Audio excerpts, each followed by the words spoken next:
Hello friends. सबसे पहले तो आप लोगों को बहुत बहुत धन्यवाद जो मेरे पिछले वीडियो को रिस्पॉन्स दिया और जितने व्यूज़ मिले। नेचुरली ऐसी चीज़ें उत्साहित करती हैं। तो अब आज हम डिस्कस करेंगे the basic concepts of the offences और bailable and non bailable offences. तो सबसे पहले ऑफेंसेस। ऑफेंस मीन्स अपराध। ऑफेंस क्या होता है? आईपीसी की धारा 40, section 40 of IPC tells about the offense, and according to section 40 of IPC, the act which is barred by the law, this is prohibited by the law, the act which is prohibited by the law and made punishable by the any criminal law. So वो सारे कार्य जो किसी criminal law द्वारा बार किए गए हैं, prohibit किए गए हैं, प्रतिबंधित किए गए हैं और किसी अपराध घोषित किए गए हैं और उनके लिए सजा का प्रावधान किया गया है, वो अपराध है, ऑफेंस है। So the basic necessity for the offences is that the act is barred by the law और made the offences by the law. तो वो सारे कार्य जो किसी क्रिमिनल लॉ द्वारा अपराध घोषित किए गए हैं, अपराध हैं, ऑफेंसेस हैं। Section 40, according to section 40 of IPC. और वही सारे अपराध अगर देखें तो बीएनएस, जो नई भारतीय दंड संहिता की जगह भारतीय न्याय संहिता आई है, बीएनएस, बीएनएस के सेक्शन 2 क्लॉज 24, सेक्शन 2 क्लॉज 24 में भी ऑफेंस को डिफाइन किया गया है। The same definition is there. Definition is कि the act forbidden by the law और the offence made prohibited by the law and made punishable by any criminal law।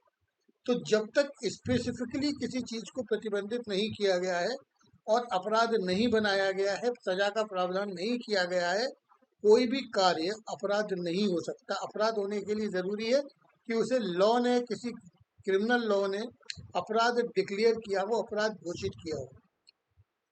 So this is the offense. Offense made punishable by the law. Now the act, any act prohibited by the law. So whether act means कोई काम किया जाए तभी अपराध होगा, ये जरूरी नहीं है। काम किया जाए अपराध, कोई ऐसा काम जिसे करने से वर्जित किया गया है, प्रतिबंधित किया गया है, प्रोहिबिट किया गया है, अगर वो काम किया जाए तो वो अपराध होगा। लेकिन कुछ अपराध ऐसे भी हैं जो किसी काम के न करने से अपराध हो जाते हैं। जिस काम को करने के लिए कोई व्यक्ति वैधानिक रूप से बाउंड है और अगर वो काम नहीं करता है और उस काम को न किया जाना अपराध है, तो उस परिस्थिति में वो काम का न किया जाना भी अपराध होगा। Act includes omission. जहाँ एक्ट है वहाँ ओमिशन भी अपने आप में इंक्लूडेड है। तो कोई भी ऐसा कार्य किया जाना जिसे प्रतिबंधित किया गया है या न किया जाना जिसे करना आवश्यक बनाया गया है लॉ द्वारा और उसके करने या न करने से अपराध घोषित किया गया है और उसके लिए सजा निर्धारित की गई है, वो अपराध होता है। अब अपराध की प्रकृति की बात करें तो bailable and non bailable, these two kind of offences are there. Bailable offences and non bailable offences, जमानती अपराध और अजमानती या गैर जमानती अपराध। तो जमानती अपराध कौन से अपराध होंगे, ये भी डिफाइन किया गया है प्रीवियस सीआरपीसी में सेक्शन 2A में, बेलेबल ऑफेंस।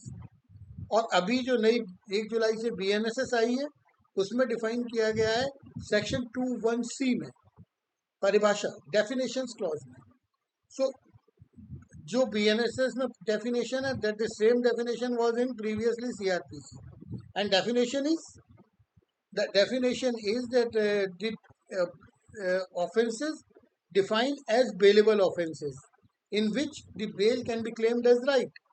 जहां पर जमानत को अधिकार के रूप में प्राप्त किया जा सकता है, वो वो कृत्य, वो अपराध जमानती अपराध कहे जाते हैं। तो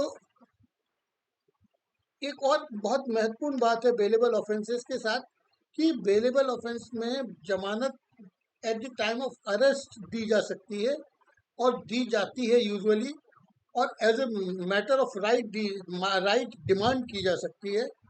देगा कौन? देगा वो अथॉरिटी जिसने अरेस्ट किया है। अरेस्टिंग अथॉरिटी में release the person on bail. जबकि नॉन बेलेबल ऑफेंस का मतलब होता है गैर जमानती अपराध। मतलब नाम से ऐसा लगता है कि इसमें जमानत नहीं दी जानी चाहिए, तो इसमें जमानत नहीं दी जा सकती पुलिस ऑफिसर द्वारा। इसमें जमानत किसके द्वारा दी जा सकती है? इसमें जमानत दी जा सकती है कोर्ट के द्वारा। केवल कोर्ट ही इस मामले में जमानत दे सकता है, कोई पुलिस ऑफिसर इस मामले में जमानत नहीं दे सकता। सो बेलेबल ऑफेंसेस में अरेस्टिंग ऑफिसर जमानत दे सकता है। वो अगर पुलिस ऑफिसर है तो पुलिस ऑफिसर देगा। अगर कोई व्यक्ति कोर्ट में बेलेबल ऑफेंस में डायरेक्ट कोर्ट में पेश होता है और कोर्ट में अरेस्ट होता है तो कोर्ट भी जमानत दे सकता है। So in bailable offences court can be granted bail as well as the arresting authority, or that may be a police officer. Police officer भी at the time of arrest can grant the bail. तो police station में police officer bailable offence में जमानत दे सकता है और court में मजिस्ट्रेट कोर्ट जमानत दे सकता है बेलेबल ऑफेंस में। नॉन बेलेबल ऑफेंस में केवल और केवल कोर्ट ही जमानत दे सकता है। कोई पुलिस ऑफिसर के पास जमानत देने की पावर नहीं है, अथॉरिटी नहीं है। नेचुरली जिसमें पुलिस ऑफिसर को जमानत देने की अथॉरिटी दी गई है वो ऑफेंसेस उतने सीरियस नेचर के नहीं होंगे, माइनर ऑफेंसेस होंगे। और नॉन बेलेबल ऑफेंस जनरली ज्यादा सीरियस नेचर के होंगे, heinous offences. So the bail can be granted as a right in the bailable offences, and in non-bailable offences bail can be granted by the court after considering all the considerations. अब bell देने के लिए प्रावधान bailable offences में इसी के section 436 में दिए गए हैं, बेलेबल ऑफेंसेस में स्पेसिफिकली। जबकि नॉन बेलेबल ऑफेंसेस में 437 में जमानत के लिए जा सकते हैं, 439 में सेशन कोर्ट में जमानत के लिए जा सकते हैं और 439 में जमानत के लिए हाई कोर्ट भी जा सकते हैं। तो it depends upon the gravity of the offence. अपराध की गंभीरता पर निर्भर करता है कि जमानत कौन सा कोर्ट देगा। लेकिन ये निश्चित है कि गैर जमानती अपराध में या नॉन बेलेबल ऑफेंसेज में bail as a matter of right can't be claim. तो मैटर ऑफ राइट क्लेम की जा सकती है केवल बेलेबल ऑफेंसेस के केस में, और वो पुलिस स्टेशन पर भी ली जा सकती है। So these are the differences between bailable offences and non-bailable offences. In the next video, we will discuss about some other issues that are the basic issues related with the explanation of CRPC as well as BNSS. Thank you very much. Thank you.